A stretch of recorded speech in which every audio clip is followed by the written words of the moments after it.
Welcome to the Startup Grind. I'd like to welcome Leigh to the Startup Grind. Alright, welcome.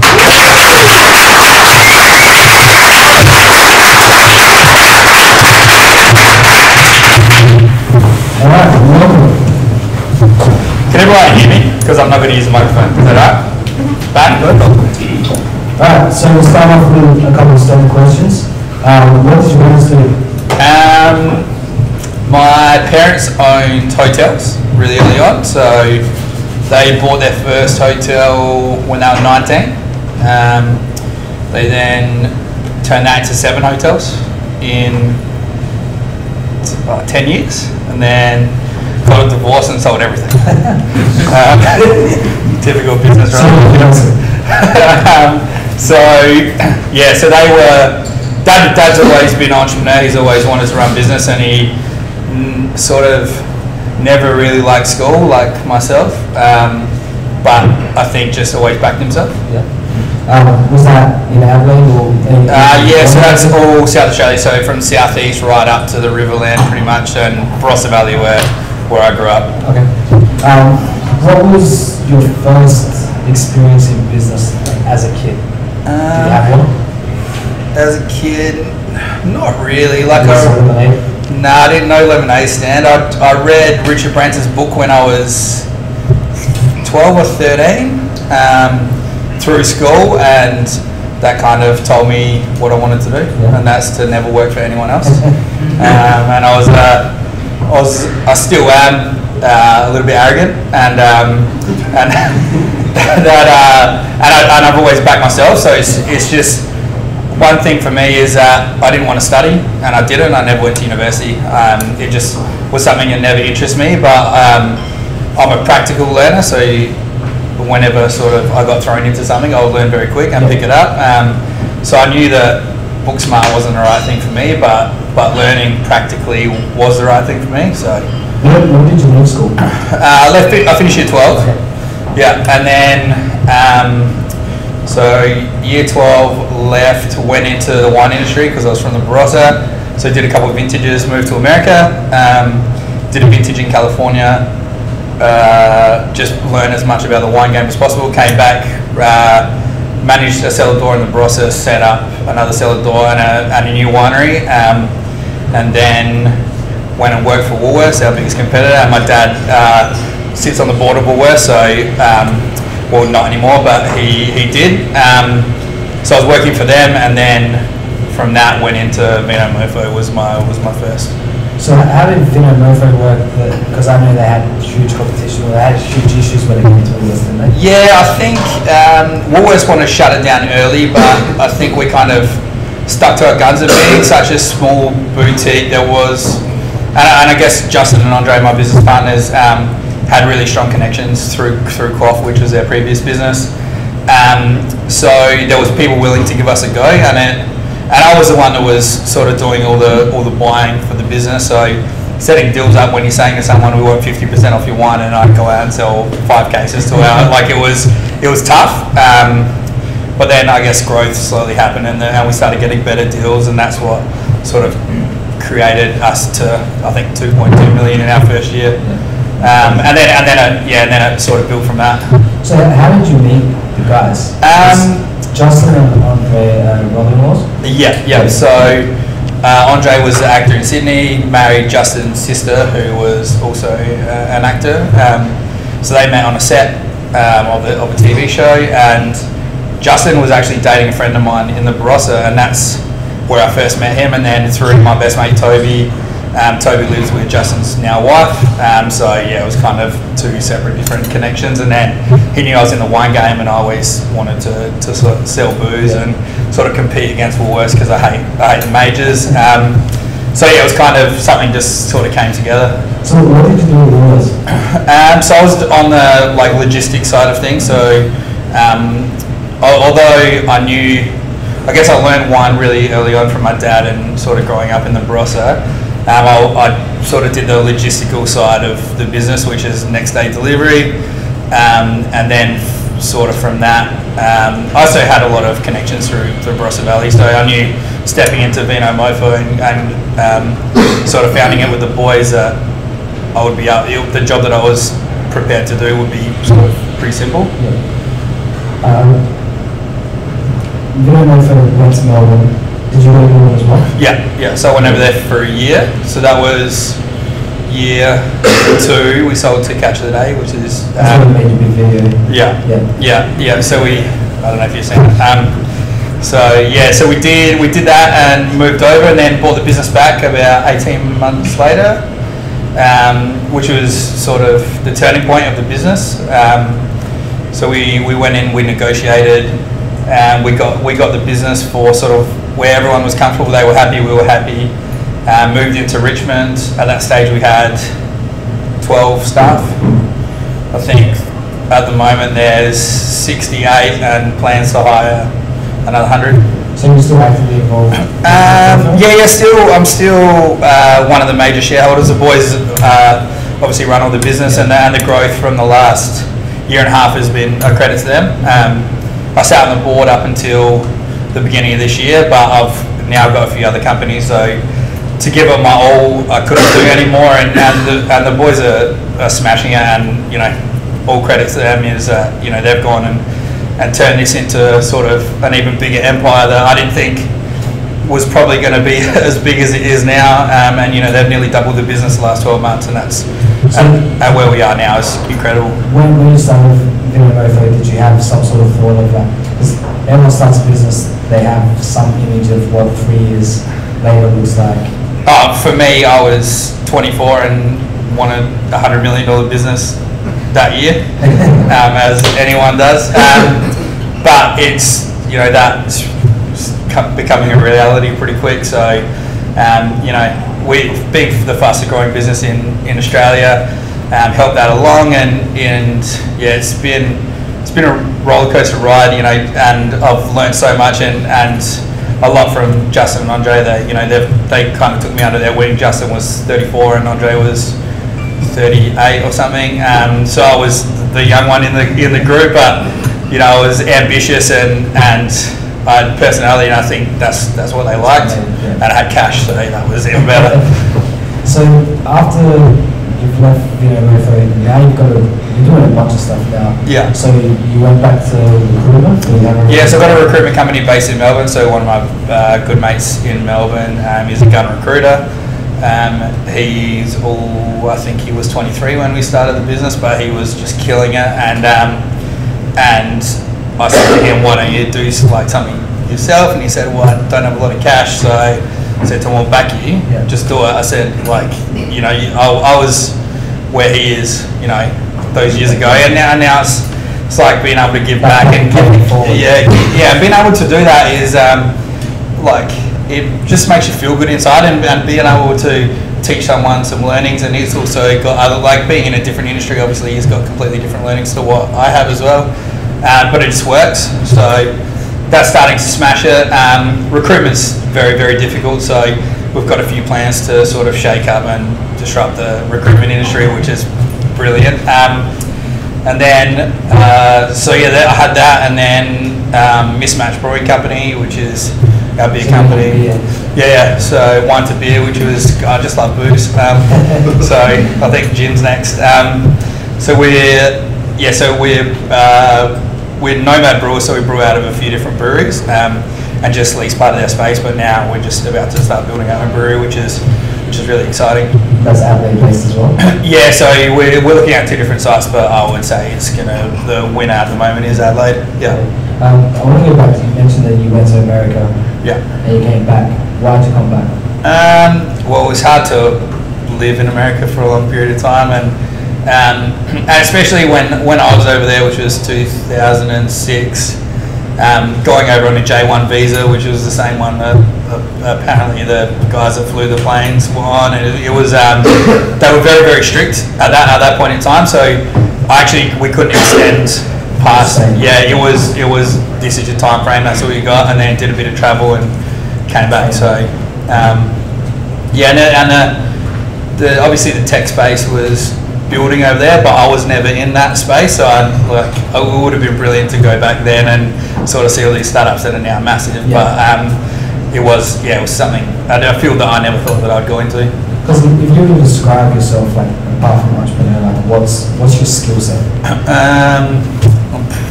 Networking is my biggest thing. Like I can. So you're like a people joiner? Yeah, I love networking, and that's my biggest skill is I can network with anybody and talk to anyone, and like the arrogance of I think I'm a pretty awesome dude. People like that as well. So I touched on these points because the other thing you started was late last year, EngineRoom. Yeah. Tell us a bit about that and why. So coming back from Melbourne, like when I was in Melbourne, I hated living in Melbourne. It was a really shit part of my life. Just living there. Not the business was great, but it's just this massive city that's freezing cold, and like apart from the food and booze, Melbourne and the sport, that's Melbourne. Like, and the reason why Melbourne's cool, but I like sun, and this is why I could never live in London because I'd probably jump in front of a train.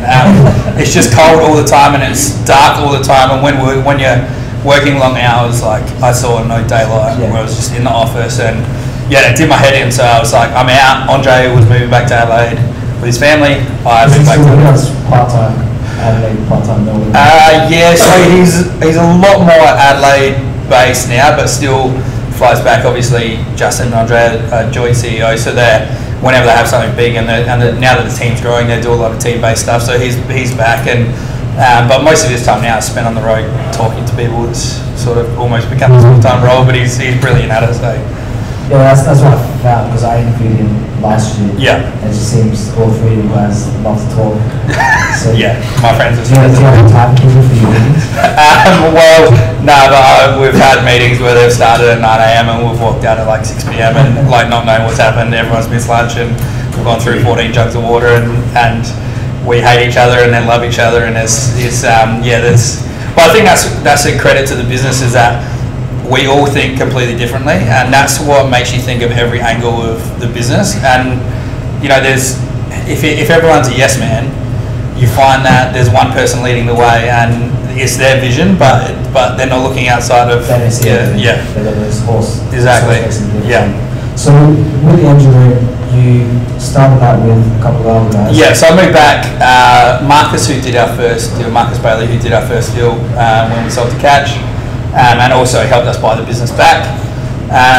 Marcus, I had a meeting with him and said, I was worried that business in South Australia was moving out. So everyone was going to Melbourne or Sydney or Perth, and Perth with the mining boom, people were looking for cash over there, so they were starting businesses there. And all these businesses, like we did, sort of fled the state. And it was, I guess, what we wanted to achieve is that the vision of having all these people networking within our city and helping each other grow, rather than people looking, so many companies look to Melbourne or Sydney for a solution in their business, but we have those solutions here. It's just that they're not talked about enough. And Adelaide, is not until all the bar scene and all this stuff that Adelaide sort of became cool everywhere, but in the business world, it's not really there yet, and that's what we wanted to change. And I think there's all these systems out there, there's all these groups out there that their mentality is so old and just need to be refined and refreshed, and that's what we wanted to do. Exactly, yeah. None of them join together. It's like us versus them, and that's what I hate in Adelaide, is that this us versus them thing. Like, why aren't we creating things collectively as a group and building like together? It's always been us versus them, and it's always been this tall poppy. As soon as someone grows big, you can cut them down, and that's shit. Because the way that I see it is, if we continue to do that, and the mentality of South Australians continue to do that, that eventually we're going to have no jobs for people to take because everyone's been cut off. So it's I just want to sort of change that. And it's slowly happening. What the EngineRoom's done and what we've sort of succeeded at is that people love coming to our events, and the business that's happening within those groups is huge now, and that's awesome. So how many members do you reckon you have in the EngineRoom? Well, we just did, so we've got Jamal and Greg Fleet doing our next sort of EngineRoom event, so something a bit cool. And So I think we'll probably jump up another 200 members, but I think at the moment we're like 660, turning over. I think we're turning over about $7 billion between us. So it's it's a pretty big growth, yeah, which is gold. So how does that work when it comes to like what do you think Adelaide needs to do to step it up? I would love to see Adelaide start to concentrate on a field and make that our own. Like, no one in Australia is dominating tech yet, and I can't understand why someone isn't creating a massive tech hub where we are spitting out all these ideas. Everyone's got ideas. Like, is it like a suburb?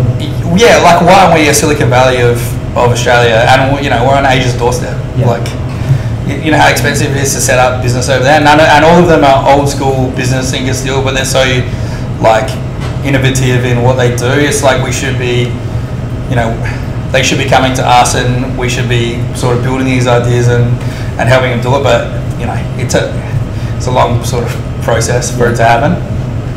So to get, if we were going to focus on tech, like our party, we've got Melbourne and Sydney that are fighting for the startup space. Yeah.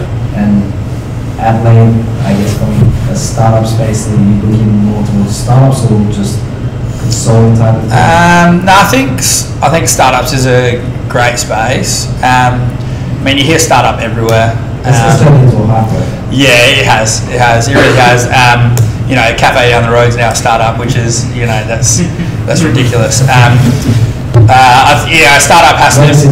Well, a startup it should be used for big picture thinking, and that's, you start up. The reason why it's a startup is because it's a startup to get to somewhere. It's not, this is my business, that's going to be my business. Just and that's exactly right, yeah.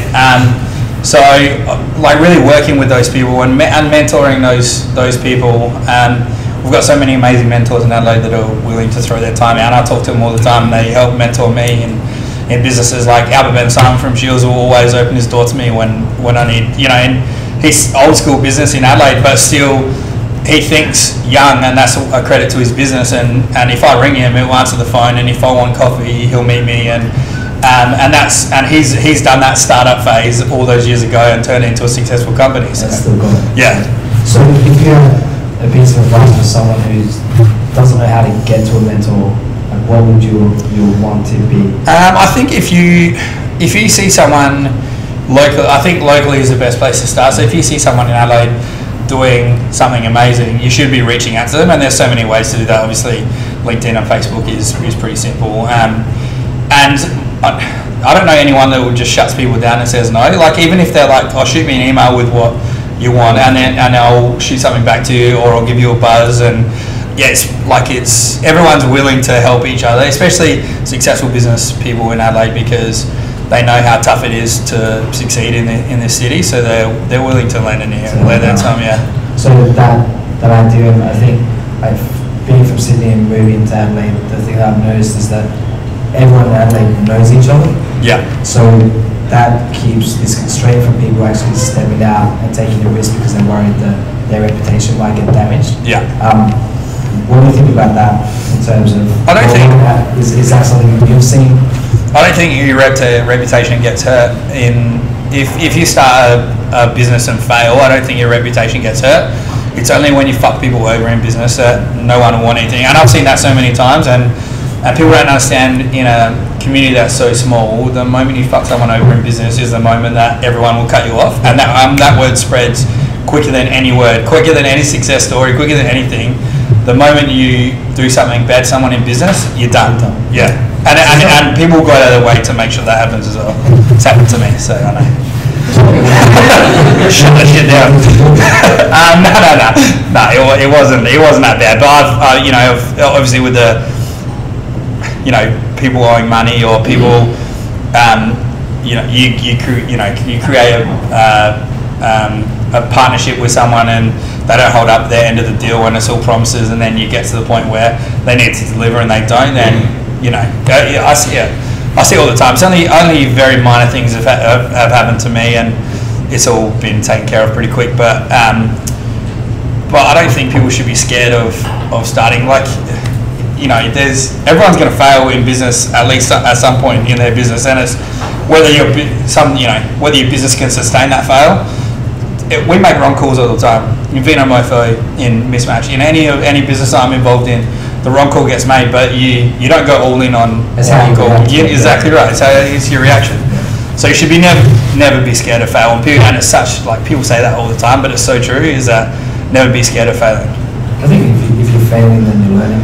Yeah. And then you're getting better. Definitely. Definitely. So if you had to describe your biggest fuck up, what would you say that is?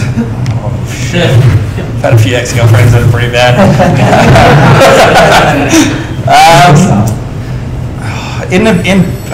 In business, there, like, to be honest, there hasn't been any really big fuck ups, and that's not me being arrogant. It's just the way that it is. There's nothing where I've gone, oh shit, like I haven't had that oh shit moment where, like, that sometimes in Vino early days we would do something to, like, sell a wine that probably wasn't the right wine to sell, and all of a sudden our consumers are like on us, and that's kind of the oh fuck moment for us, because you feel like, oh, everyone hates me now. But that's what we grew and learned from, and that's when we did this 100% money back guarantee. All of these things that we put in place for our consumer base is what we learned, but they're kind of the only real fuck ups. I have never ended up in court over anything or nothing too serious. So nothing that's made you go bankrupt? Nah. Fucking up getting a job? Nah. I've been lucky though. I've been lucky. Do you think have you gone through any moments where you've just gone, this is too fucking hard, I'm just going to go get a job tomorrow?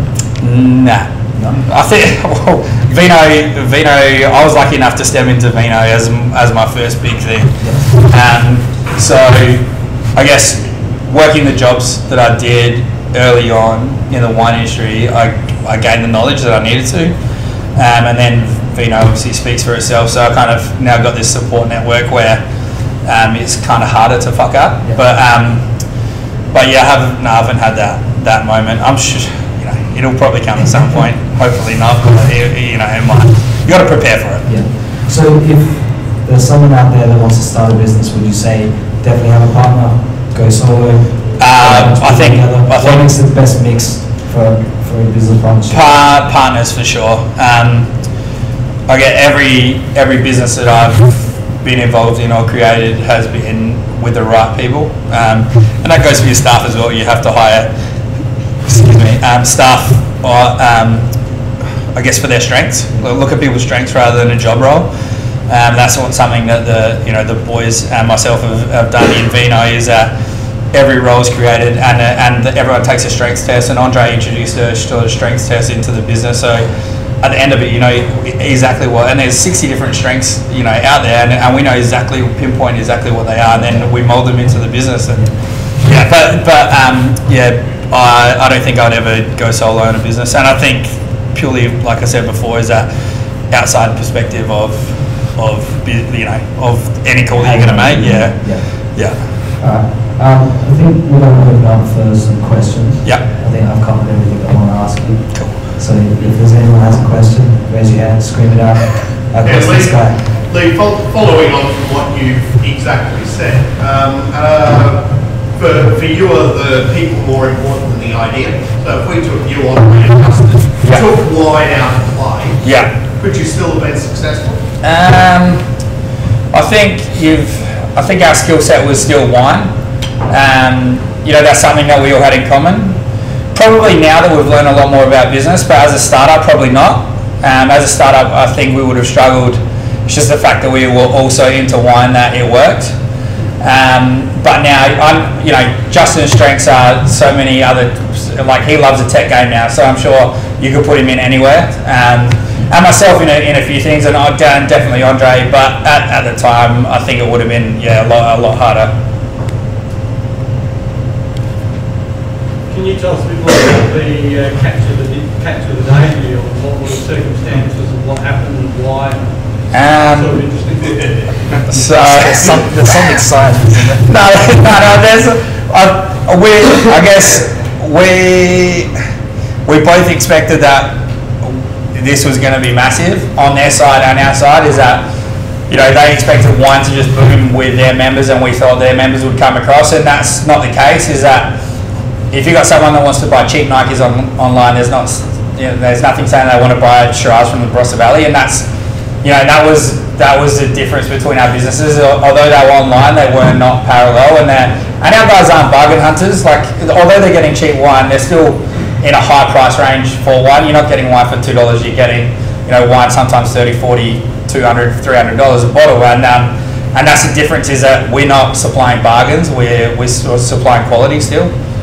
So there was just and then I guess the deal that we struck with them was they were happy with it, because for them they saw this business as not really entwined with what they were doing, and for us they probably weren't the right business partners, but the deal that we had at the end, we're all happy, and if any of us see the guys from Catch of the Day down the street, like, we still talk, or Andre's talking at the same places that Gabby from Catch of the Day is, and there's definitely no animosity, and no one's angry over the deal. And it's something that, if I taste the wine, I can guarantee you that the flavors that we pick up are completely different, and that's the way wine should be. Is that when I smell like my grandma's closet, you know, from when I was a little kid, there's no way that you smell that in a wine, but it all comes back to what you smelled in your past and what you've tasted in your past, and that's what wine does. And so rolling that into a you know, I guess a industry that was so traditional was a risk, but it paid off for us. Yeah, so it was something huge for us, and something that, I guess, created the business and helped us grow. There you go. This guy was excited. We've known each other for years. Yeah. Here at News, we think that the next financial year is going to be big about brand personality. We've just had Millard Brown survey 500,000 people around brand personalities, etc. You guys are probably one of the most expressive businesses that I've seen, and for startups against Ivy Leaguers and Sandstones, brand personality plays a massive, massive part. Yeah. I know a bit about the story, but do you want to give us a little bit of background on how you centered on your brand personality and why that's driven you forward in business? So, for those that don't know the story, it was Vinomofo was supposed to be called Vino Mojo. About 3 days before launch, Mojo Wines blocked us from launching, and had threatened to take us to court. So we changed it. A discussion floated around for a while. Justin sort of came up with an idea that we should call it Vinomofo for the motherfuckers that stole our mojo. And it worked for us, so we got a PR story around that. And I guess that's what created the personality of the brand. And it was also the fact that I like to swear a lot, and and so does Andre, and so the way we talk, about any deal, or sort of any deal that goes up, or any wine that goes up on the site, is the way that we speak, and our staff are totally around that now. So you'd be 3 seconds in the office before you had someone tell someone to get fucked or fuck off or whatever, and that's, it's kind of cool.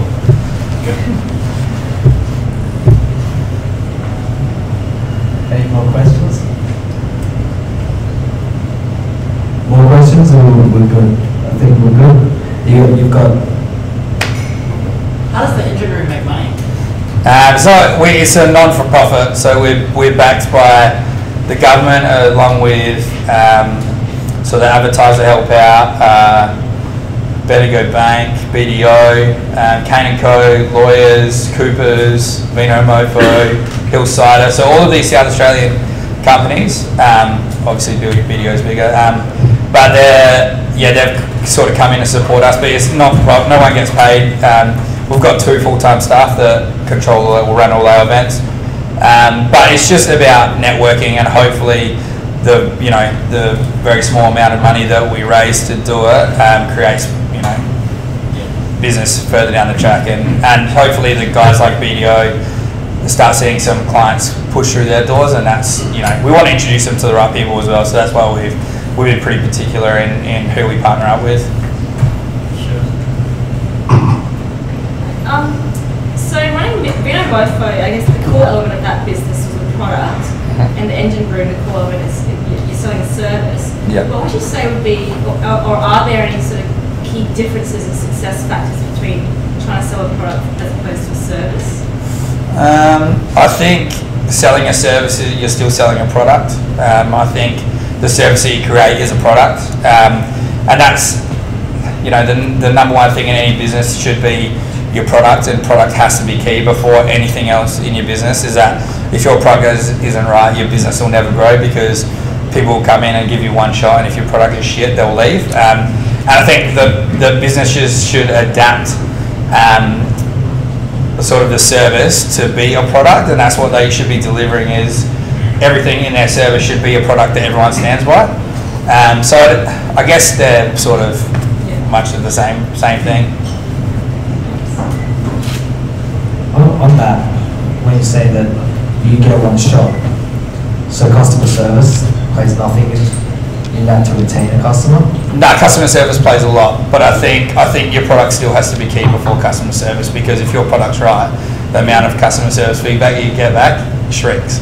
So we're very customer driven. So our product is number one, and customer focus is number two, and retaining customer is outside of, you know, beyond marketing or any of these things, and retaining or trying to get new customers. Retaining your own customers is the best way to grow any business, and word of mouth on the back of that is huge. It's all experience, but I think exactly. Like from a startup, like we push, if you push your product out and it's got nothing wrong with it, you waited too long. Yeah. And then you start up. When we've got Dan Murphy selling $3 billion worth of booze down the road, like, you have to provide a product that's better than theirs. You have to know people.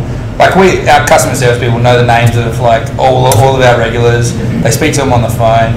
You know, Justin and Andre had people like ringing our customers. Oh, thanks for your order. You know, when they get a phone call from Vinomofo, they're like, "What are you trying to sell me?" No, we're not trying to sell anything. We just want to say thanks for ordering through us. See you later. And they're like, "Oh, okay, yeah, cool." And then also giving back to our customers. We give a lot back to our customers, and they've set up some really cool initiatives sort of the last year. And you know, they've done like like this pass it on. Toby, what did you get? You got a bottle. What was the pass on? Do we send you a bottle and then you were supposed to send a bottle on? Yeah. So it's like a bottle of wine. It says message in a bottle, and a handwritten message from Justin, and it asked me to send the bottle, and my own bottle. So I drank that. It was stunning wine, and so they encouraged me to put a bottle of my own in there and send it to someone. Send it to a friend. So that kind of stuff is you know, these are the initiatives, and like that whole pay it forward thing is what we started to do. It kind of builds like brand loyalty. Exactly. Yeah. Okay.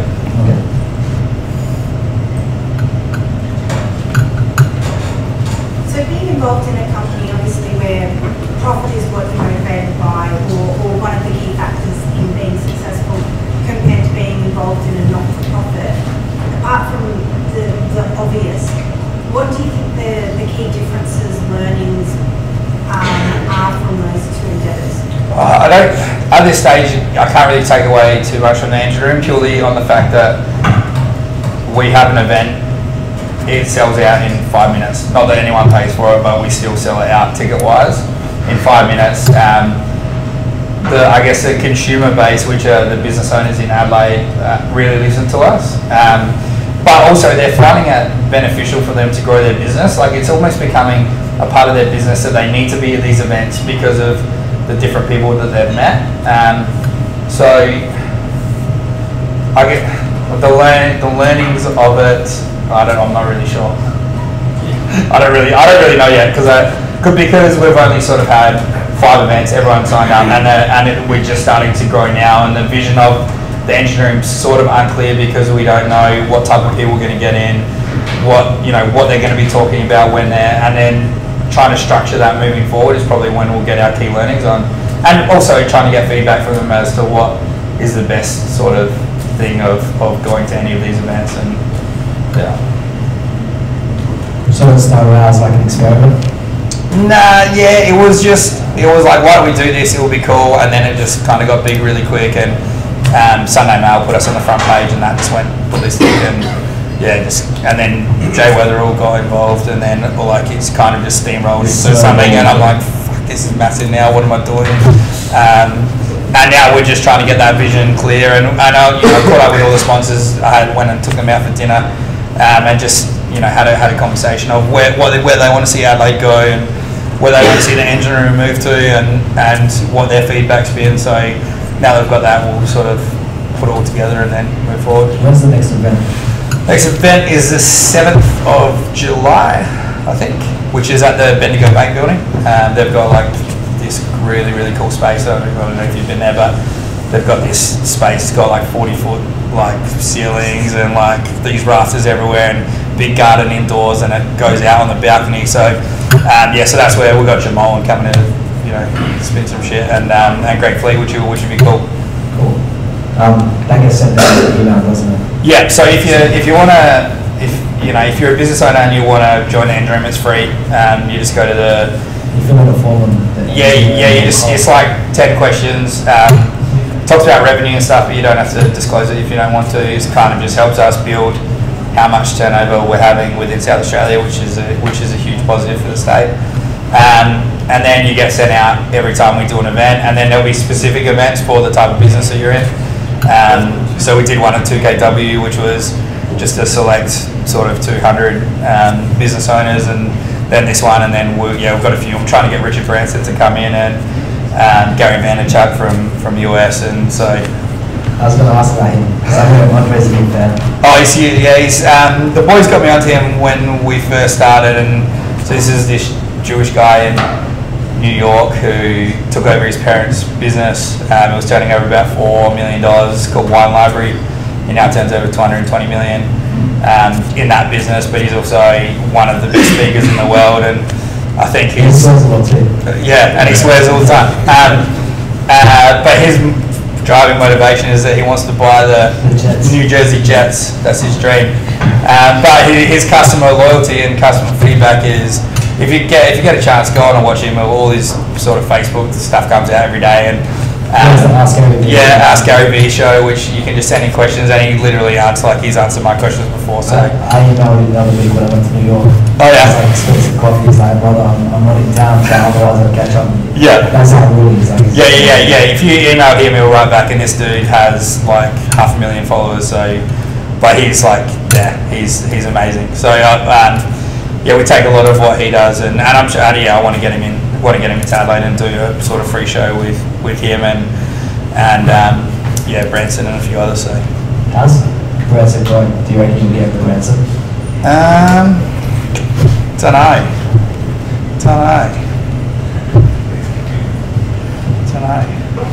Actually, don't know. Like the London chapter of Style Grind's trying to get him as well. Yeah. Style Grind. Yeah. And basically he's trying to get him for a Guinness Book of Records. That's kind of the only way you get his attention. Yeah. Is make something crazy happen, and he'll come for it. Yeah. Just a tip. Well, like I've been here, I've spoken to them, but like it kind of gets fizzled out, and then they talk again, and then it dies off. So maybe we've got to do some crazy shit, but we can come up with something. Leigh, very, very, very simple. You want to execute it, we'll throw the Australian behind it at a national level. Yeah, perfect. Can you come say that in front of the camera? If we want to collaborate on it, put it forward, we'll nationally put the Australian brand behind it. Yeah, see that kind of stuff would be awesome, because it's national exposure that Adelaide needs, and that's we can talk as much as we want. In Adelaide, it's all these personalities outside of Adelaide that's making everyone in Adelaide think differently, and that's exactly what we need to change. Cool, thanks mate. Awesome. Alright, we're going to wrap it up. So I think, Guy, can you stay for a while? Yeah, you can stay for a while. I'm drinking, I'm happy. Good. Just get tired. So everyone's in the field, let's give the video a big clap. Thank you.